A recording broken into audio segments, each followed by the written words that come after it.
So while we're all excited to hear about a lot of the new treatments that are available in clinical trials for patients with myelofibrosis, and knowing that there are now 3 JAK inhibitors that are FDA approved for the treatment of myelofibrosis, we still have somewhat limited options in clinic.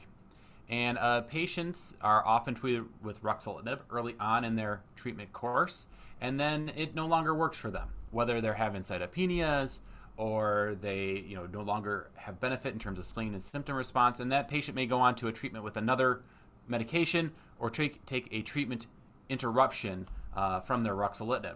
And the question is, if you return to ruxolitinib later on, can you still derive benefit? And the answer is yes.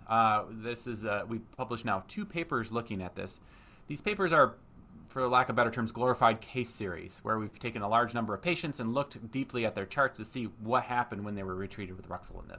Again, this is not a more formal analysis. It's not a prospective trial or anything, but it's just kind of an inquiry into something we've observed clinically every day. So the bottom line, though, is if patients were on ruxolitinib and had a benefit, and then took a holiday from ruxolitinib, whether it is to go on to another treatment or just a treatment-free interval, and then return to ruxolitinib, they can regain responses. And so it gives us yet another tool in our toolbox to take care of these patients.